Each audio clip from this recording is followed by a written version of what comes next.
Hi friends, Kerala PSCയുടെ Malayalam Malayalam ഭാഗത്തിൽ പദശുദ്ധി നമുക്കറിയാം. നമുക്ക് കുറച്ച് പ്രയാസമുള്ള, ഓർമ്മിച്ച് വയ്ക്കാൻ ബുദ്ധിമുട്ടുള്ള ഒരുപാട് പദങ്ങൾ പഠിക്കാൻ തന്നിട്ട് അതൊക്കെ ബുദ്ധിമുട്ടുള്ളൊരു ഭാഗമാണ്. പക്ഷേ യഥാർത്ഥത്തിൽ നമ്മളൊന്ന് ശ്രദ്ധിച്ചാൽ ഇവിടുന്ന് മാർക്കിട്ട് പോരും. നമുക്ക് നോക്കാം. ഇത് ആദ്യത്തെ ഭാഗമാണ്. നമ്മുടെ തിരുവനന്തപുരത്തെ എക്സാം കഴിയുന്നതിന് മുമ്പായിട്ട് ഈ പദശുദ്ധിയിൽ നിന്നും അതുപോലെ തന്നെ മലയാളത്തിൽ നിന്നും നിങ്ങൾക്ക് കൂടുതൽ ക്ലാസ്സുകൾ കിട്ടിക്കൊണ്ടിരിക്കും. പദശുദ്ധിയിൽ നമ്മൾ ഇനിയും ക്ലാസ്സുകൾ വയ്ക്കും. നമ്മൾക്ക് മെല്ലെ മെല്ലെ പഠിച്ചു പോകാം. അപ്പം ആദ്യത്തെ ചോദ്യം, അടിമത്വം ആണോ അടിമത്തം ആണോ ശരി എന്നുള്ളതാണ്. അപ്പോൾ ഇതിങ്ങനെ കാണാപ്പാഠം പഠിച്ചു വയ്ക്കൊന്നും വേണ്ട. അതായത് ഈ തം, അതുപോലെ തന്നെ ത്വം, ഈ തം ത്വം എന്നൊക്കെ പലർക്കും സംശയമുള്ളൊരു കാര്യമാണ്. പക്ഷെ സംഗതി വളരെ ലളിതമാണ്. മലയാള പദങ്ങളോട് ചേരുന്നതാണ് തം. മലയാള പദങ്ങളോട് ചേരുന്നതാണ് എന്ത്? തം. സംസ്കൃത പദങ്ങളോട് ചേരുന്നത് ത്വം ആണ്. ആദ്യം ഓർത്തു വയ്ക്കുക. ഇപ്പോൾ ആണ് നമുക്കറിയാം, അതൊരു മലയാളമാണ്. അപ്പം ആണത്തം ആണ് വരിക. കണ്ട, ആണത്തം. പെണ്ണ് മലയാളമാണ് അല്ലേ? പെണ്ണത്തം. എന്നാൽ നമുക്കറിയാം ആണ് പുരുഷനും സംസ്കൃതത്തിൽ നിന്ന് മലയാളത്തിലേക്ക് വന്ന പദമാണ്. അപ്പോൾ പുരുഷത്വമാണ്, അത് സംസ്കൃതമാണ്. സ്ത്രീ, പെണ്ണിന് പകരം നമുക്ക് കുറച്ചും കൂടി നമ്മളൊരു എന്താ പറയുക, ഒന്ന് കട്ടിയിൽ പ്രയോഗിക്കുമ്പോൾ നമ്മൾ പറയുക സ്ത്രീ എന്നാണ്. അപ്പം സ്ത്രീത്വം. അപ്പോൾ മലയാള പദങ്ങൾ വരുമ്പോൾ നമ്മൾ എന്താ ഉപയോഗിക്കുന്നത്? തം. നമ്മുടെ ആ മലയാളത്താണ് കാണിച്ചാൽ മതി. മറ്റത് ത്വം. ആ ത്വം എന്നൊക്കെ ഒരു മുഴക്കൊക്കെ വല്ലാതെ വരുമ്പോൾ നമുക്കറിയാം അവിടെ ഒരു സംസ്കൃതം വരുന്നുണ്ടല്ലേ, പുരുഷത്വം, സ്ത്രീത്വം. ഇപ്പോൾ അടിമ മലയാള പദമാണ്. അതുകൊണ്ട് നമ്മൾ അടിമ എന്ന് പറയുമ്പോൾ അടിമത്വം എന്നാണ് പറയുക. അടിമത്തം, അടിമത്തം എന്നാണ് അവിടെ നമ്മൾ പറയുക. എന്താ പറയുക? അടിമത്തം. അതുപോലെ ഇപ്പം മുതലാളി, മുതലാളിത്തമാണ്. മുതലാളിത്തം. ആണത്തം, പെണ്ണത്തം. ഇപ്പം കുട്ടി, കുട്ടിത്തം ആണ്. കാട്ടാളം, കാട്ടാളത്വമാണ് വരിക. കാട്ടാളൻ വരുമ്പോൾ കാട്ടാളൻ്റെ സ്വഭാവം കാണിക്കുന്നത് കാട്ടാളത്വം ആണ്. എന്താണ് അവിടെ വരുന്നത്? കാട്ടാളത്വം. ഓർത്തു വയ്ക്കുക, അവിടെ വരുന്നത് കാട്ടാളത്വമാണ്. കാട്ടാളത്വം എന്നാണ് അവിടെ വരുന്നത്. അതുപോലെ തന്നെ നമ്മൾ വായാടി, എന്താ വരിക? വായാടിത്തം. വായാടിത്തം. അതുപോലെ തന്നെ ഇപ്പം മുട്ടാളൻ, ഇതൊന്നും സംസ്കൃതം അല്ലാന്ന് നമ്മൾ കേൾക്കുമ്പോൾ തന്നെ അറിയല്ലേ. മുട്ടാളത്തം, പച്ച മലയാളമാണ്. കോമാളി, കോമാളിത്തം. അപ്പം ഇങ്ങനെയുള്ള പദങ്ങൾ ഒന്നിച്ചോർക്കുമ്പോൾ നമ്മുടെ മനസ്സിലേക്ക് കയറില്ലേ? അതാണല്ലോ കുറച്ചും കൂടി നല്ലത്. അതേസമയം ഇപ്പം പുരുഷത്വം, സ്ത്രീത്വം സംസ്കൃതം പദം തന്നെ നിന്ന് വന്നാണ് മൃഗം. അപ്പം മൃഗത്വമാണ്, മൃഗത്വം അല്ല. മനുഷ്യ, മനുഷ്യൻ എന്ന് പറയുന്നത് സംസ്കൃതത്തിൽ നിന്ന് വന്നാണ്. അപ്പം മനുഷ്യത്വം. അതുപോലെ ലഘുത്വം, ഗുരുത്വം, മൃദുത്വം. മൃദുത്വം, ഇതൊക്കെ ത്വം ആണ്. ഇതാണ് ത്വമ്മും തമ്മും തമ്മിൽ നമ്മൾ ഓർത്തിട്ടുണ്ട്. മലയാള പദങ്ങളാണെങ്കിൽ തം ചേർക്കുക, സംസ്കൃത പദങ്ങളാണെങ്കിൽ ത്വം ചേർക്കുക. മറ്റൊന്ന് നോക്കൂ, അച്യുതൻ. അച്യുതൻ, നമ്മളെല്ലാവരും അച്യുതൻ എന്നാ പറയുക. പക്ഷെ അച്യുതൻ ശരിയല്ല, അച്യുതനാണ് ശരി. അച്യുതൻ എന്ന് പറഞ്ഞാൽ ച്യുതി ഇല്ലാത്തവനാണ്. ച്യുതിയില്ലാത്തവൻ. ച്യുതി എന്ന് പറഞ്ഞാൽ നാശം. കണ്ടോ? ച്യുതി നാശമാണ്. അധപ്പതനം എന്നൊക്കെ അർത്ഥം. അധപ്പതനം, വീഴ്ച, നാശം എന്നൊക്കെയാണ് ച്യുതിക്ക് അർത്ഥം. അപ്പം അച്യുതൻ എന്ന് പറഞ്ഞാൽ അതിൻ്റെ മുന്നിൽ എന്ത് ചെയ്യാണ്? ആ ചേർക്കുകയാണ്. ച്യുതിക്ക് മുന്നിൽ, അച്യുതന് മുന്നിൽ ആ ചേർക്കുകയാണ്. വിപരീതം ഉണ്ടാക്കാൻ. നാശമില്ലാത്തവൻ. അപ്പം നാശമില്ലാത്തവൻ എന്നുള്ളതിൻ്റെ ഒറ്റപ്പദം കൂടിയാണ് അച്യുതൻ. ഓർത്തു വെച്ചോളൂ, നാശമില്ലാത്തവൻ എന്നുള്ളതിൻ്റെ ഒറ്റപ്പദം കൂടിയാണ്. ച്യുതിയില്ലാത്തവൻ, നാശമില്ലാത്തവൻ എന്നുള്ള ഒറ്റപ്പദം കൂടിയാണ്. അപ്പം അച്യുതൻ അവിടെ ഓർത്തു വയ്ക്കാലോ. മറ്റേ അച്യുതൻ ശരിയല്ല. മറ്റു നോക്കൂ, അണ്വായുധമാണോ ശരി? പത്രങ്ങളിലടക്കം നമ്മൾ ചിലപ്പോൾ കാണും അണ്വായുധം പ്രയോഗിച്ചു, ചിലപ്പോൾ അണുവായുധം പ്രയോഗിച്ചു. ഇതിലേതാ ശരി? അണുവായുധമൊക്കെ പത്രത്തിൽ വരുന്നുണ്ട്. നല്ല മലയാളത്തിൽ അണുവായുധം തെറ്റാണ്, അണ്വായുധം ആണ് ശരി. ഇത് നിങ്ങൾക്ക് പരിഭാഷയിൽ വരാം. ചിലപ്പോൾ അറ്റോമിക് വെപ്പൺ എന്ന് വരും. അതിൻ്റെ പരിഭാഷയിൽ ഈ അണുവായുധവും ഉണ്ടാവും, അണ്വായുധവും ഉണ്ടാവും. അണുവായുധം പ്രയോഗിച്ചു എന്നുള്ള ഒരു ആണ് തന്നിട്ടുള്ളതെങ്കിൽ അവിടെ അണ്വായുധമാണ് ശരി, അണ്വായുധമാണ് ശരി. എന്ത് തെറ്റാണ്? അണുവായുധം തെറ്റാണ്. അടുത്തത് നമുക്ക് നോക്കാം അതിഥി, അതിഥി. അതിഥിയുമുണ്ട്, അതിഥിയുമുണ്ട്. ഏതാണ് ശരി? അതിഥി ആണ് ശരി. അതിഥി. എന്താ തിഥി എന്ന് പറഞ്ഞ വാക്കിൻ്റെ അർത്ഥം? തിഥി എന്ന സംസ്കൃത പദത്തിന് ദിവസം എന്നാണ് അർത്ഥം. ദിവസം. ആ തിഥി അഥവാ തിഥി തികയ്ക്കാത്തയാൾ, ദിവസം തികയ്ക്കാത്തയാൾ, അതാണ് അതിഥി. തിഥി എന്ന സംസ്കൃത പദത്തിൻ്റെ അർത്ഥം ദിവസം ഉണ്ട്, സമയം എന്നൊക്കെ ഉണ്ട്. അപ്പോൾ ആ തിഥി സമയം തികയ്ക്കാത്തയാളാണ്. എന്താ അതിഥീനെ അങ്ങനെ സമയം തികയ്ക്കാത്തയാൾ എന്ന് പറയുന്നത്? ഒരു ദിവസം മുഴുവനും താമസിക്കാൻ നിൽക്കാത്തയാൾ എന്നാണ് അർത്ഥമാണ് വരിക. അതിഥി എന്ന് പറയുന്നത് നമ്മുടെ വീട്ടിൽ സ്ഥിരം താമസിക്കുന്ന ആളല്ല. ഓക്കെ, അപ്പം അതിഥി എങ്ങനെയായിരിക്കും? ഒരു ദിവസം താമസിക്കാത്തയാളാണ് പണ്ടത്തെ സങ്കല്പപ്രകാരം അതിഥി. ഓക്കെ, പണ്ട് കാലങ്ങളിൽ വഴിയാത്രക്കാർ രാത്രിയിൽ പോകുന്ന വഴിക്ക് ഏതെങ്കിലും വീട്ടിൽ കയറി ഒരു രാത്രി അവിടെ താമസിക്കും. പിറ്റേ ദിവസം രാവിലെ തന്നെ അവർ യാത്ര തിരിക്കുകയും ചെയ്യും. എന്ന് പറഞ്ഞാൽ ഒരു രാത്രി താമസിക്കുന്നു, പിറ്റേ ദിവസം രാവിലെ യാത്ര തിരിക്കുകയും ചെയ്യുന്നു. അങ്ങനെ ഒരു ദിവസം മുഴുവൻ താമസിക്കാത്ത ആളുകൾ എന്ന അർത്ഥത്തിലാണ് അതിഥി എന്ന് പറഞ്ഞിരുന്നത്. പസമാന ഗ്രാമ അതിഥിഹ ഐകരാത്രിക അതിവൃക്ഷ സൂര്യോപസ്ഥായി എന്നാണത്രേ. എനിക്കധികം സംസ്കൃതമൊന്നും അറിയില്ല കേട്ടോ. ഒരു ശ്ലോകം ഒരാളോട് ഇതുമായി ചോദിച്ചപ്പോൾ പറഞ്ഞു തന്നു മാത്രം. അതാണത്രേ അതിഥിക്ക് പറയുന്ന പേര്. അതായത് ഗൃഹസ്ഥൻ്റെ അതേ ഗ്രാമത്തിൽ താമസിക്കാത്ത ആള്. ആരാണോ ആതിഥേയൻ, സ്വീകരിക്കുന്ന ആൾ, അയാളുടെ അതേ ഗ്രാമത്തിൽ താമസിക്കാത്തയാൾ, വീട്ടിൽ വന്നാൽ ഒരു രാത്രി മാത്രം തങ്ങുന്നയാൾ, അതിഥി. കണ്ടുവോ?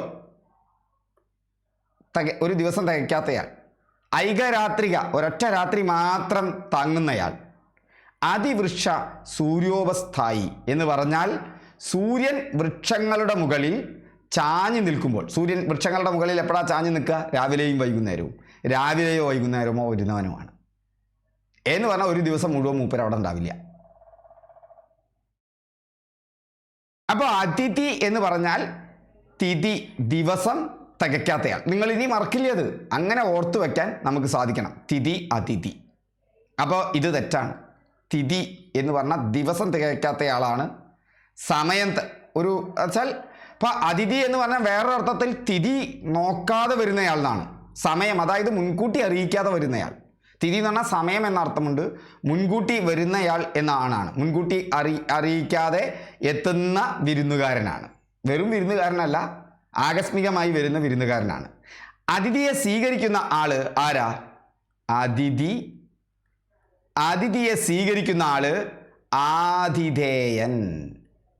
അവിടെ ഇനി തെറ്റണ്ട. ഈ അതിഥി ഓർത്തു വെച്ചാൽ മതി. ഈ 3 വാക്കുകൾ ഓർത്തു വെച്ചാൽ ഇവിടത്തെയും വാക്ക് തെറ്റില്ല. ഈ തീ ഇവിടെ വരുന്നുണ്ട്, ഈ ധാ തന്നെയാണ് ഇവിടെയും വരുന്നത്, പക്ഷെ ആതിഥേയനാണ്. അപ്പം അതിഥിയുടെ വിപരീതം ആതിഥേയനാണ്. ആതിഥേയൻ. അതിഥി വിപരീതം എന്താണ്? ആതിഥേയൻ. ഇനി അനിശ്ചിതമാണോ അനിശ്ചിതമാണോ ശരി? ചിലപ്പോൾ ഇങ്ങനെയും തരാറുണ്ട്, അനിശ്ചിതം. ഏതാണോ ശരി? അച്ചല്ല ഛ വരും. ഏതാ ശരി? അനിശ്ചിതമാണ്. നിങ്ങളാ അതൊന്നും കാണാപ്പാഠം പഠിക്കണ്ട. നിശ്ചയമില്ലാത്ത അവസ്ഥയാണ് അനിശ്ചിതം എന്ന് പറയുന്നത്. നിശ്ചയമില്ലാത്ത അവസ്ഥ, ഒരു ഉറപ്പില്ലാത്ത അവസ്ഥ. കേട്ടോ? അപ്പോൾ തന്നെ നമുക്ക് മനസ്സിലായി, ഇനി ദൂരെയൊന്നും പോണ്ട. നിശ്ചയമില്ലാത്ത അവസ്ഥയാണ്. നിശ്ചയമില്ലാത്ത അവസ്ഥയ്ക്കുള്ള ഒറ്റ വാക്കാണ് അനിശ്ചിതം എന്ന് പറയുന്നത്. അടുത്ത് നോക്കൂ, അനാച്ഛാദനം. അനാച്ഛാദനം ഏതാ ശരി? അവിടെ വരുമ്പോൾ അനാച്ഛാദനത്തിൽ അച്ഛനിലെ ഛ വേണം. അച്ഛനിലെ ഛ വേണം. ഇത് തെറ്റാണ്. ഈ അനാച്ഛാദനത്തിൻ്റെ എങ്ങനെയാണ് വരുന്നത്? അൻ പ്ലസ് ആച്ഛാദനമാണ്. ആച്ഛാദനം, അതാണ് അനാച്ഛാദനം എന്ന് പറഞ്ഞാൽ. ആച്ഛാദനം ചെയ്യുക എന്ന് പറഞ്ഞാൽ മറയ്ക്കുക എന്നാണ് അർത്ഥം. അതിൻ്റെ വിപരീതം എന്ന് പറഞ്ഞാൽ മൂടി മാറ്റൽ, മറ നീക്കൽ. അല്ലേ? നമ്മൾ എന്തെങ്കിലുമൊക്കെ തെറ്റ് ചെയ്താൽ അച്ഛനാണത് പൊളിക്കുക. അല്ലേ? അച്ഛന്മാർ പൊളിക്കാൻ ഭയങ്കര മിടുക്കന്മാരാവും. ഇപ്പം തെറ്റ് ചെയ്തിട്ടുണ്ട് ഇത് കണ്ടെത്തും. അങ്ങനെ ആലോചിച്ചാൽ മതി. ആ അച്ഛനിലെ ഛ, ആ മറ നീക്കിയ അച്ഛനിലെ ഛ. അതല്ലെങ്കിൽ നമ്മുടെ ഇപ്പോൾ ക്രിസ്ത്യൻ അച്ഛന്മാരെ കുറിച്ച് ആലോചിച്ചാൽ അവർ പല ഉദ്ഘാടനത്തിനൊക്കെ പോവും. അവർ എന്ത് ചെയ്യും? ഉദ്ഘാടനമൊക്കെ ചെയ്ത് അനാച്ഛാദനം ചെയ്യും. ആ തുണി നീക്കിയിട്ട് ഉദ്ഘാടനം ചെയ്യും. അങ്ങനെയും അച്ഛനെ ആലോചിക്കാം. അപ്പം അനാച്ഛാദനത്തിൽ ആരുണ്ട്? ആ അച്ഛനിലെ ഛ ഉണ്ട് എന്നോർക്കുക. സിമ്പിളല്ലേ അങ്ങനെയൊക്കെ പഠിക്കുമ്പോൾ? നിങ്ങളുടെ അഭിപ്രായം പറയണേ. അല്ലാതെ നമ്മളിങ്ങനെ വെറുതെ കാണാപ്പാഠം പഠിച്ചു കഴിഞ്ഞാൽ ഒന്നാമത് ബോറടിക്കും, കുറച്ച് കഴിഞ്ഞാൽ നമ്മുടെ കയ്യിൽ നിന്ന് പുറത്തു പോവുകയും ചെയ്യും. അപ്പം ആച്ഛാദനം എന്നുള്ള വാക്കിൻ്റെ വിപരീതമാണ് അനാച്ഛാദനം.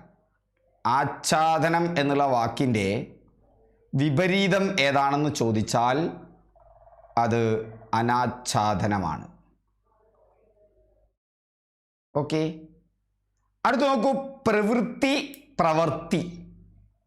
പ്രവർത്തിക്കുക, പ്രവർത്തിക്കുക പലർക്കും കൺഫ്യൂഷൻ ഉണ്ടാകുന്ന കാര്യമാണ്. എന്താണ് സംഭവം? ഇതിൽ പ്രവർത്തി തെറ്റാ, പ്രവൃത്തി ശരിയാണ്. അപ്പം രണ്ടാമത്തേലോ? അപ്പം നമ്മൾ തെറ്റിദ്ധരിക്കും ഇത് തെറ്റാണ്, പക്ഷെ ഇത് ശരിയാ, ഇത് തെറ്റുക. ശരിക്കും ശ്രദ്ധിച്ചോട്ടോ, നമുക്ക് ക്ലിയർ ആക്കേ. പ്രവൃത്തി ശരിയാണ്, പക്ഷേ പ്രവർത്തിക്കുക തെറ്റാണ്. അതേ ഒരു പ്രവർത്തിക്കുകയിൽ വന്നാൽ തെറ്റാണ്. എന്നാൽ പ്രവർത്തി തെറ്റാണ്, പ്രവർത്തിക്കുക ശരിയാണ്. എന്താ ഈ സംഭവം? ഇതിലൊന്ന് നാമരൂപമാണ്. ഇത് നാമരൂപ. പ്രവൃത്തി എന്ന് പറയുന്നത് നാമരൂപമാണ്. അപ്പോൾ അവിടെ നാമരൂപം എന്താണ്? വൃത്തി നാമരൂപമാണ് എന്ന് വിചാരിക്കുക. വൃത്തി നാമരൂപമാണ്. അതായത് നമ്മൾ ആ ചെയ്യുന്ന ജോലിയുടെ പേരാണ്. പ്രവർത്തിക്കുക എന്ന് പറഞ്ഞാൽ ഒരു ആക്ഷൻ അല്ലേ, ക്രിയയല്ലേ, ഒരു ആക്ഷൻ വേർഡല്ലേ. അവൻ്റെ പ്രവൃത്തി നന്നായിരുന്നു, അവൻ പ്രവർത്തിക്കുകയാണ്. അവിടെ പ്രവർത്തിക്കുക എന്ന് പറയുന്നത് ക്രിയയാണ്. ക്രിയാരൂപം വരുമ്പോൾ വർത്തിക്കലാണ്. വർത്തിക്കുകയാണ് അതിൻ്റെ ക്രിയാരൂപം. ഇത് ക്രിയാരൂപമാണ്. അപ്പം നാമരൂപം വൃത്തിയാണ്, ക്രിയാരൂപം എന്താണ്? വർത്തിക്കുകയാണ്. അപ്പം നാമം വരുമ്പോൾ പ്രവൃത്തി, അത് ശരിയാണ്. നാമം വരുമ്പോൾ പ്രവൃത്തിയാണ്. എന്നാൽ ക്രിയ വരുമ്പോൾ എന്താ വരുന്നത്? ക്രിയ വരുമ്പോൾ നമുക്കറിയാം, നാമം വരുമ്പോൾ പ്രവൃത്തി വരുന്നു. ക്രിയ വരുമ്പോൾ എന്തെന്നെയാണ് വരിക? ക്രിയ വരുമ്പോൾ എന്ത് വരുന്നു? അവിടെ പ്രവർത്തിക്കുക, വർത്തിക്കുകയായി. അപ്പം വൃത്തിയും വർത്തിക്കുകയും തമ്മിൽ ഓർത്തു വെച്ചാൽ മതി. നാമം വൃത്തി, ക്രിയ വർത്തിക്കുക. ഇത് ഇവിടെ മാത്രമല്ല. ഇപ്പം നോക്കൂ, അവിടെയാണ് ആവൃത്തിയാണ് ശരി. ആവൃത്തി. ഓക്കെ, നിവൃത്തിയാണ് ശരി. അതൊക്കെ ക്രിയാരൂപമാണ്, സോറി നാമരൂപമാണ്. വൃത്തിയാണ് അവിടെ നാമരൂപം. അനുവൃത്തി, അനുവൃത്തിയാണ് ശരി. അപ്പം നോക്കൂ, ഇതൊക്കെ അങ്ങോട്ട് പോകുന്നു ഇതിനൊപ്പം. ഇങ്ങനെ ക്ലബ് ചെയ്ത് പഠിച്ചാൽ മതി. പരിവൃത്തി, അത് ശരിയാ. ഓക്കെ, എന്നാൽ അത് പ്രവർത്തിക്കുക എന്നാകുമ്പോൾ ക്രിയയായി. അതുപോലെ തന്നെ ആവർത്തിക്കുക എന്ന് പറയില്ല, ആവർത്തിക്കുക എന്നേ പറയൂ. അവിടെ എന്തേ പറയൂ? ആവർത്തിക്കുക എന്നേ പറയൂ. അപ്പൊ ആവർത്തിച്ചു എന്നൊന്നും പറയില്ല അല്ലേ? അവിടെ ആവർത്തിക്കുക, ആവർത്തിച്ചു എന്നേ പറയൂ, ആവർത്തിച്ചു എന്ന് പറയില്ല. ക്ലിയർ ആവുന്നുണ്ടോ? ഇതൊക്കെ ചിലപ്പോൾ നമ്മൾ വാക്യങ്ങളിൽ വരും. നിവർത്തിച്ചു എന്നല്ല പറയുക, നിവർത്തിച്ചു അല്ലെങ്കിൽ നിവർത്തിക്കുക എന്നാ പറയുക. അനുവർത്തിക്കുക എന്ന് പറയില്ല. കാരണം വൃത്തി ക്രിയാ നാമരൂപമാണ്, വർത്തിക്കുകയാണ് അവിടെ എന്തു രൂപം? അവിടുത്തെ എന്തു രൂപം എന്ന് പറയുന്നത്? ക്രിയാരൂപം എന്ന് പറയുന്നത്. അതുകൊണ്ട് അനുവൃത്തി എന്നുള്ളിടത്ത് അനുവർത്തിക്കുക എന്നാണ് വരിക. അനുവർത്തിക്കുക. പരിവൃത്തി അത് പരിവർത്തനത്തിൻ്റെതാണ്. പരിവർത്തിക്കുക. കണ്ടു? സിമ്പിളായി കിട്ടിയില്ലേ? വൃത്തി നാമരൂപം, വർത്തിക്കുക വരുമ്പോൾ ക്രിയാരൂപം. അപ്പം പ്രവൃത്തിയും എല്ലാ ആവൃത്തിയും ആവർത്തിക്കലും, നിവൃത്തിയും നിവർത്തിക്കലും നിവർത്തിച്ചതും, അനുവൃത്തിയും അനുവർത്തിക്കലും, പരിവൃത്തിയും പരിവർത്തിക്കലും ഒക്കെ നിങ്ങളുടെ ഓർമ്മയിൽ വന്നു. വൃത്തി നാമരൂപം, വർത്തിക്കുക ക്രിയാരൂപം. ഇങ്ങനെ ക്ലബ് ചെയ്ത് കിട്ടണേനായിട്ട് പഠിച്ചോളൂ. ആ അടിമത്തം മുതലാളിത്തം എന്നൊക്കെ കുറച്ച് വെച്ച പോലെ അങ്ങനെ ക്ലബ് ചെയ്യാൻ പറ്റുന്നതൊക്കെ ക്ലബ് ചെയ്ത് കണക്ട് ചെയ്ത് പഠിച്ചു വെക്കുക. നമ്മുടെ മനസ്സിൽ നിൽക്കും. നമ്മൾ കുറേ വാക്കുകൾ പഠിച്ചുവേ ഇല്ലേ? കുറച്ചെണ്ണം കൂടുതൽ പഠിച്ചു. ഒന്നിച്ചാ പഠിക്കുന്നത്. ഇത് സെപ്പറേറ്റ് പഠിക്കുന്നതിനെക്കാട്ടും നല്ലതല്ലേ? അതുപോലെ തന്നെ നമുക്ക് ത്വം, ഈ താ ഇരട്ടിക്കും ത്വം ഉണ്ട്, തം ഉണ്ട്. ഇതും സംശയം വരാറുണ്ട്. ഇപ്പം ഏതാ ശരി? മഹത്വം ആണോ ശരി? മഹത്വം ആണോ ശരി? മഹത്തം ആണോ ശരി? നമുക്ക് നോക്കാം. മഹത് എന്ന ശബ്ദത്തോട് അതിൻ്റെ ഗുണം, സ്വഭാവം, ആ മഹത് എന്നുള്ള ശബ്ദത്തിൻ്റെ സ്വഭാവം കാണിക്കാൻ വേണ്ടിയിട്ട് ത്വം എന്ന് ചേർക്കുന്നു എന്നിരിക്കട്ടെ. അതായത് മഹത് പ്ലസ് ത്വം, രണ്ട് താ വരുന്നില്ലേ? അതുകൊണ്ട് ഇത് സംസ്കൃതവുമാണ്. സംസ്കൃത പദത്തോട് ത്വം ആണ് ചേർക്കേണ്ടത്. മഹത്വം ശരിയാണ്. അവിടെ മഹത്വം ആണ് ശരി. മഹത്വവും ഈ മഹത്വവും തെറ്റാണ്. മഹത് എന്നുള്ള പദത്തോട് അവസാനം താ വരുന്നുണ്ട്. അതുകൊണ്ടാണ് അവിടെ താ ഇരട്ടിച്ചത്. ഓക്കെ, അപ്പൊ അവിടെ ഇരട്ടയായിട്ടുള്ള എന്ത് വേണം? നമുക്ക് തകാരം വേണം. ഇതുപോലെ തന്നെയാണ് തത്വം. തത് പ്ലസ് ത്വം ആണ്. പിരിച്ചെഴുതാനും പഠിച്ചു നമ്മൾ. തത്വം കണ്ടുവോ? അവിടെ തത്വത്തിന്റെ അവസാനം ത് വരുന്നുണ്ട്. തത്വം. ബൃഹത്വം, ബൃഹത് പ്ലസ് ത്വം ആണ്. പിരിച്ചെഴുതാനും പഠിക്കാൻ നമ്മൾ. അപ്പൊ ബൃഹത്വം ആയി. ഓക്കെ, ഇതിലൊക്കെ അവസാനം എന്തുണ്ട്? ത് ഉണ്ട്, താ ഉണ്ട്. അവസാനം എന്ത് വരുന്നുണ്ട്? ത് വരുന്നുണ്ട്. മഹത്താണെങ്കിൽ, മഹത്വം ആണെങ്കിലും തത്വം ആണെങ്കിലും ബൃഹത്വം ആണെങ്കിലും അതിനെ പിരിക്കുമ്പോൾ അതിൽ പൂർവപദത്തിൻ്റെ അവസാനം താ വരുന്നുണ്ട്. എന്നാൽ ഇത് കണ്ടിട്ട് നിങ്ങൾ പ്രഭുത്വം എന്ന് എഴുതരുത്. അത് തെറ്റാ. പ്രഭുത്വം തെറ്റാണ്. എന്താ കാരണം? അവിടെ പ്രഭു മാത്രമേ ഉള്ളൂ. അവസാനം എന്തില്ല? താ ഇല്ല. അതുകൊണ്ട് പ്രഭു പ്ലസ് ത്വം, സംസ്കൃത പദമായതുകൊണ്ട് അവിടെ ത്വം തന്നെ ചേർക്കുന്നു. പ്രഭുത്വം ശരിയാണ്. അല്ലാതെ പ്രഭുത്വം രണ്ട് താ വരുന്നത് തെറ്റാണ്. അല്ലാതെ ഇത് പഠിച്ചു വെച്ചാൽ ആകെ കൺഫ്യൂഷൻ ആവില്ലേ മക്കളെ? നിങ്ങൾക്ക് പിടികിട്ടോ? എനിക്ക് മലയാളം ഗ്രാമറൊന്നും അറിയില്ല. ഞാൻ നിങ്ങളെ പഠിപ്പിക്കുന്നതിന് വേണ്ടി കണ്ടെത്തി പറഞ്ഞു തരികയാണ് അല്ലേ? പഴയ മലയാള അധ്യാപകരോടൊക്കെ ചോദിച്ച് പറഞ്ഞു തരാണ്. നിങ്ങൾക്കും പഠിക്കാം. സിമ്പിളാണിത്. സ്ത്രീത്വം നമ്മൾ നേരത്തെ പഠിച്ചതാ. സ്ത്രീത്വം രണ്ട് താ വേണ്ട. കാരണം അവിടെ സ്ത്രീത്വത്തിൽ സ്ത്രീത് പ്ലസ് ത്വം എന്നൊന്നും ഇല്ല. അപ്പോഴാണ് ഇരട്ടിക്കുക. സ്ത്രീത്വമില്ല. അപ്പം ചിലർ പറയും ഇവിടെ താല്യെന്ന്. പക്ഷേ ഇരട്ടിക്കാൻ വേണ്ടി ആ സ്ത്രീ അവിടെ തന്നെ നിൽക്കുന്നുണ്ടല്ലോ. സ്ത്രീത്വം മതി. അതേസമയം മഹത്തിൽ നോക്കൂ, ആ താ അവിടെ കാണുന്നില്ല. അതാണ് ഇവിടെ ഇരട്ടിച്ചു വന്നത്, മഹത്വം. പക്ഷേ നമുക്കറിയാം സംസ്കൃത പദങ്ങളോടാണ് ത്വം ചേർക്കേണ്ടത്. മലയാള പദമാണെങ്കിൽ നമ്മൾ തം ആണ് ചേർക്കേണ്ടത് അല്ലേ. പെണ്ണ് ആവുമ്പോൾ നമ്മൾ തം ആണ്. പെണ്ണത്തം, ആണത്തം അല്ലേ. ഇപ്പം മൃഗത്വം ഒരു ത്വം മതി, രണ്ടെണ്ണം വേണ്ട മൃഗത്വത്തിൽ. എന്താ കാരണം? ഈ മൃഗത്തിൻ്റെ അവസാനം ത് ഇല്ല. അപ്പം മനുഷ്യത്വം മതി അല്ലേ. മൂഢത്വം ഇവിടെ ഒന്നും വേണ്ട, ത്വം വേണ്ട. അതുപോലെ തന്നെ മൃഗത്വം പറഞ്ഞു. പിന്നെ നമ്മൾ അപ്പം സംസ്കൃത പദങ്ങളോടാണ് ഇങ്ങനെ ത്വം ചേർക്കുക.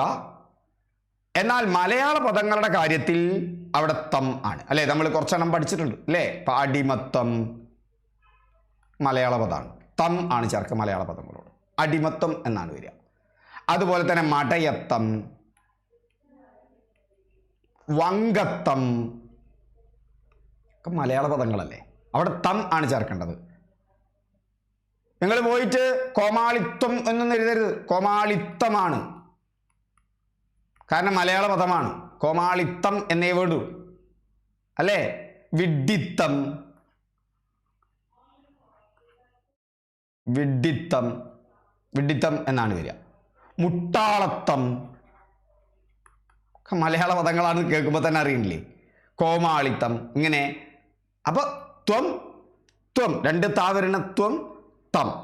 ത്വം വരുന്നത് സംസ്കൃത പദങ്ങളോടാണ്. അതിൽ തന്നെ ആ സംസ്കൃത പദങ്ങളുടെ ഒപ്പം ത് അവസാനം വരുന്നുണ്ടെങ്കിൽ, ഇപ്പോൾ തത്, അതിനോട് ത്വം ചേരുമ്പോൾ ഇരട്ടിക്കും, താ ഇരട്ടിക്കും. എന്നാൽ അവസാനം ത് വരുന്നില്ലെങ്കിൽ അത് ഇരട്ടിക്കില്ല. അപ്പം വെറും ത്വം മതി. മലയാള പദങ്ങളോട് തം ആണ് ചേർക്കേണ്ടത്. എത്ര പദങ്ങൾ കിട്ടി? മറ്റൊന്നാണ് പിന്നോക്ക സമുദായം, മുന്നാക്ക വിഭാഗക്കാർ. ഇതിലേതാ ശരി തെറ്റ്? പലർക്കും തരുന്നതാ. പിന്നോക്ക സമുദായം, മുന്നാക്ക വിഭാഗക്കാർ. ഇത് ശരിയാ അല്ല ഇത് തെറ്റാ? ഇത് ശരിയാ. എന്താ കാരണം? പിന്നാക്ക സമുദായമാണ്. അർത്ഥമാലോചിച്ചാൽ നമുക്ക് കിട്ടും പിന്നാക്ക സമുദായമാണ്. മുന്നാക്ക വിഭാഗമാണ്, അല്ലാതെ മുന്നോക്ക വിഭാഗമല്ല. മുന്നാക്ക വിഭാഗം നമ്മൾ പറയുമ്പോൾ നമ്മൾ പലപ്പോഴും പിന്നോക്ക സമുദായം, മുന്നോക്ക സമുദായം, അല്ലെങ്കിൽ പിന്നോക്ക വിഭാഗം, മുന്നോക്ക വിഭാഗം എന്ന് പറയും. ഇത് രണ്ടും തെറ്റാണ്. പിന്നാക്കവും മുന്നാക്കവുമാണ്. പിന്നിലേക്കുള്ള ആക്കമാണ് മക്കളെ.